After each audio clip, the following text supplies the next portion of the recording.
नियम धर्म कर्म से मन से बहुत भक्ति करते हैं, उनके जीवन में बहुत कष्ट है, सबके जीवन में कष्ट है जो भी भक्ति करते हैं। मैं भी ठाकुर जी को मानती हूँ, उनके इर्द गिर्द ही मेरे विचार रहते हैं, लेकिन इतने नियम मैं नहीं पालन कर सकती। जो थोड़ा होता है वो मैं करती हूँ, लेकिन जो ज्यादा नियम पालन करते हैं इतना कष्ट में रहते हैं, फिर भी उनके साथ तर पर तर उल्टा होता ही जाता है।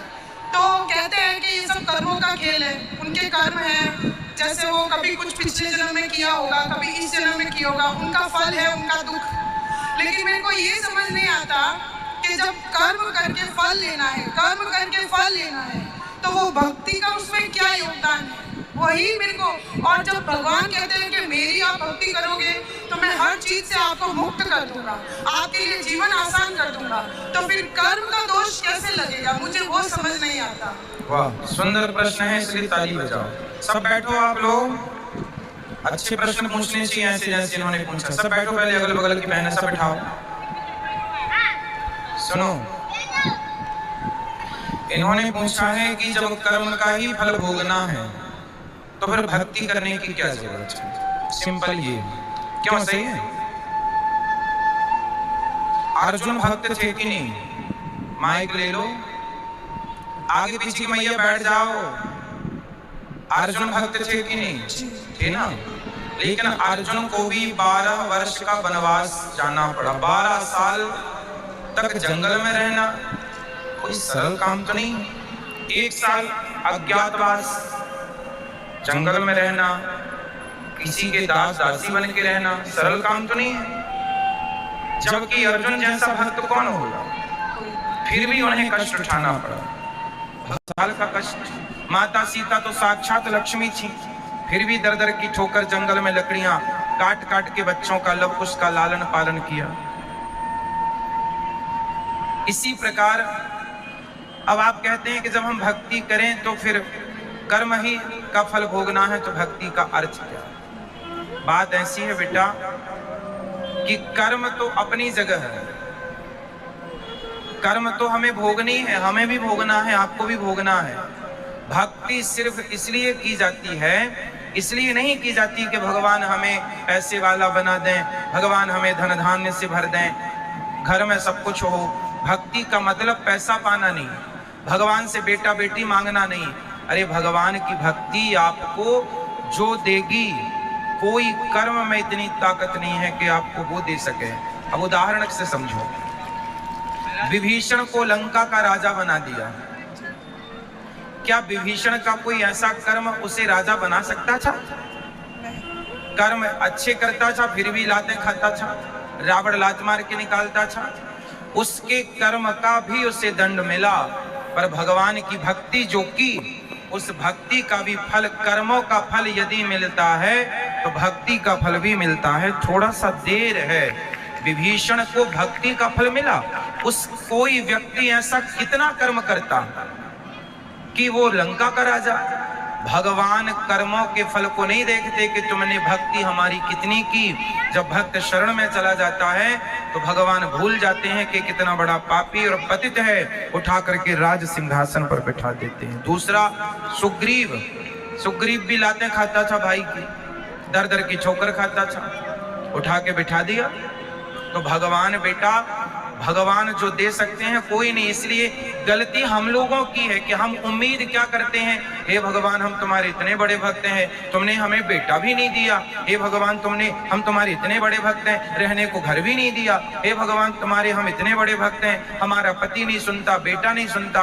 भगवान की भक्ति का मतलब ये नहीं कि तुम्हारा बेटा सुने, तुम्हारी बेटी सुने, तुम्हारा घर बन जाए। जो भाग्य, सुदामा ने सारी जिंदगी गरीबी देखी, क्या सुदामा से बड़े भक्त आप और हम हैं? क्या हो सकते हैं? नहीं। लेकिन सुदामा से ज्यादा हमारी शिकायतें हैं। सुदामा की तो एक भी नहीं थी, सारी जिंदगी भीख मांगकर गुजारा किया, सारी जिंदगी भगवान की भक्ति की, और मांगने नहीं गए, 4 मुट्ठी चावल अपनी हैसियत के अनुसार देने गए। जब सारी जिंदगी उन्होंने भक्ति की और फिर भी गरीबी में रहकर शिकायत नहीं की, तब भगवान ने देखा कि भक्त पक्का है। 50 रुपए का घड़ा जो खरीदती हो ना मेरी बहन, उस घड़े को भी कुम्हार हफ्ते भर पकाता है भट्टे में, महीनों तक पकता है वो। कम से कम 10 दिन की आग तो देता होगा, तब जाके वो काले से लाल होता है, माटी पक जाती है तो लाल हो गया। अरे घड़े को भी पकने के लिए आग में उसे डालना पड़ता है। तो भगवान जब अपने भक्त को पकाएंगे तो थोड़ा तो दुखों की आग में तपाएंगे कि देखें कितना कच्चा कितना पक्का। इसलिए हर हाल में गोविंद का स्मरण करो और ये मत कहो कि हमें भगवान से कुछ चाहिए। लोग कहते हैं कि भगवान के भक्तों को दुख मिलता है। अरे जो भगवान का सच्चा भक्त हो जाएगा उसे पता ही नहीं चलेगा कि दुख क्या चीज है, उसे तो सुख ही मिलेगा। गोपियों को भगवान की याद में रोने में भी सुख था, कैसे कहें हम कि ये दुख था। इसलिए जो हो गया उनका वो दुख तो है ही नहीं।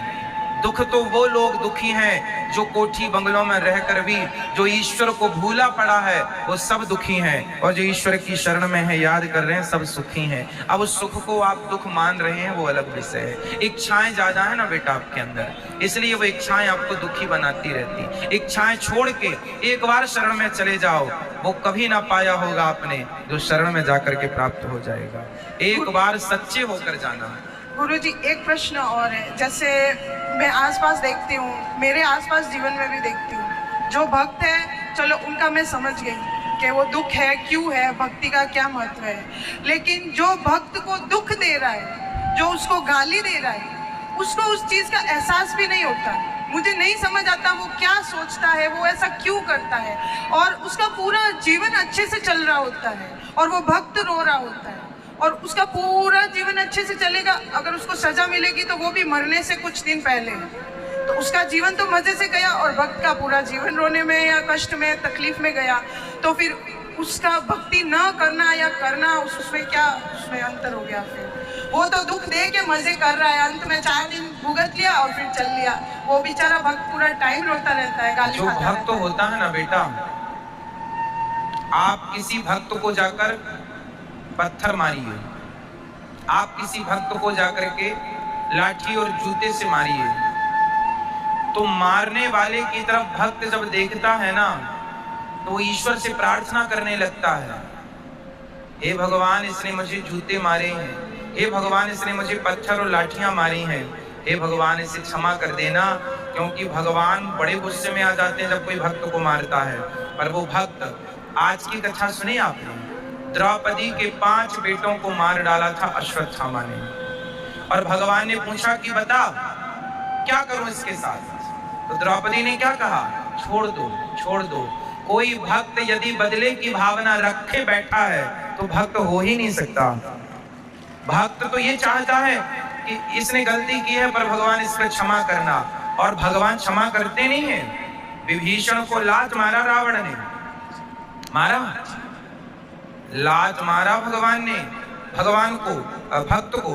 भगवान ने कहा रावण तुमने मेरी छाती में लात मारे होते ना मैं तुम्हें माफ कर देता, तुमने भक्त को मारा है इसलिए माफ नहीं सर्वनाश करूंगा, कर दिया। एक बात बताओ कि जब तक रावण ने विभीषण को लात नहीं मारा तब तक राम जी ने लंका में एक भी बाण छोड़ा हो, एक भी नुकसान किया हो लंका का, तो मुझे बताओ। रावण ने सीता माँ को चुराया, जयंत ने सीता माँ के चरणों में चोंच मारी थी तो बाण छोड़ दिया था, त्रैलोक्य में जयंत को बचाने वाला नहीं मिला, चरणों में चोंच मारी थी केवल, और रावण तो पूरी सीता उठा कर ले गया। तो क्या राम जी बाण वहीं से बैठे बैठे ना मार देते, रावण तो मर जाता। लेकिन नहीं, राम जी ने कहा कि रावण भले मेरी पत्नी का हरण किया हो लेकिन मेरे भक्त को रोटी खिलाता है विभीषण को, इसलिए मैं बाल विवाह का नहीं करूंगा। लेकिन जब उस भक्त को लात मारा तो राम जी ने सर्वनाश कर दिया। भगवान कहते हैं तुम मुझे लात मार तो सह लूंगा, मेरे भक्तों को मारोगे विनाश कर दूंगा। इसलिए मेरी बहन आप जो कह रही हैं कि भक्तों का अपमान करके लोग मजे से रहते हैं, नहीं, उनको जब मिलेगा ना दंड, भगवान थोड़ा सा देर, God mills grind slow but sure, ईश्वर थोड़ा धीरे चक्की चलाते हैं, पिसता है उनके घर आटा धीरे पर पिसता जरूर है। हिसाब तो पाई पाई का रखते हैं ना भगवान, जब देंगे ना तो खूब नानी याद आएगी। और आप ये मत सोचो जैसे मैंने, आप भक्त हो और मैंने आज आपको अपमानित किया, आपको मारा मैंने, तो आप तो भक्त हैं, आप तो मेरे से कोई ना कुछ ना कहेंगे, और मैं तो मौत से रह रहा हूँ, लेकिन मेरे जीवन के आखिरी तक और जो अगला जन्म होगा वो सारे जन्म में इस जन्म का ये दंड भोगना पड़ेगा। कोई अंधा है, कोई लंगड़ा है, कोई बहरा है, क्यों है? किसी जन्म का तो हिसाब चुकरा है ये। क्यों लोग घिसट घिसट के चल रहे हैं? क्यों चप्पल पाँव में ना पहन के हाथ में पहनना पड़ रहा है? ये आज का ही कर्म दंड थोड़ी है, ये किसी ना किसी जन्म का कर्म दंड ही तो भोग रहा है। तो ईश्वर के घर देर है, अंधेर। एक प्रश्न और लास्ट, जैसे भगवान कर्म की सजा देते हैं, उसको सजा मिल रही है, वो पूरा जीवन सजा ले रहा है, लेकिन उसको ये ज्ञात ही नहीं है कि उसको सजा क्यों मिल रही है और वो गाली दे रहा है, तो उस सजा का क्या फायदा? ज्ञान नहीं हो सकता बेटा, ये तुम्हारे और हमारे हाथ में नहीं है, यही तो ईश्वर के हाथ में है। मिलेगा बस, ये श्योर है, ये कंफर्म है। बट ये नहीं कंफर्म है कि आपको किस दंड पाप का। भीष्म पितामह को बाणों की सैया मिली। भीष्म पितामह ने कहा कि मैंने तो कोई पाप नहीं किया, मैंने तो कोई अपराध नहीं किया, मैं तो अपने 20 जन्म पुराना मैं जानता हूँ। भगवान ने कहा 20 जन्म तक तो जानते हो, 20 जन्म के पहले 21वां जन्म देख लेते तो मिल जाता। एक सांप को कांटों के ढेर में फेंक दिया था 21 जन्म पहले, उसका दंड आज मिल रहा है भीष्म पितामह को। तो हमारी और आपकी सोच, हमारी और आपकी बुद्धि से ईश्वर का न्याय परे है। महाराज जी, जैसे मेरे जीवन में है, मेरे साथ कुछ बुरा होगा, कुछ समय के लिए बुरा लगेगा, लेकिन मैं सोचूंगी कि शायद ये मेरे कुछ कर्मों की सजा है, फिर मैं माफी भी मांगूंगी, तो क्या मुझे वो माफी मिलेगी उस भाव के साथ, उस फील के साथ? यदि हमने कोई अपराध किया हो और हम सिर्फ भगवान की शरण में चले जाएं, तो भगवान कहते हैं सन्मुख होहि जीव मोहि जबहि, जन्म कोटि अघनासहि तबहि अघमेंस पाप। जो मेरे सन्मुख आकर मेरा हो जाता है, मेरे में आत्मसमर्पण कर देता है, मैं उसका हो जाता हूँ और उसके सारे अपराधों को क्षमा कर देता हूँ।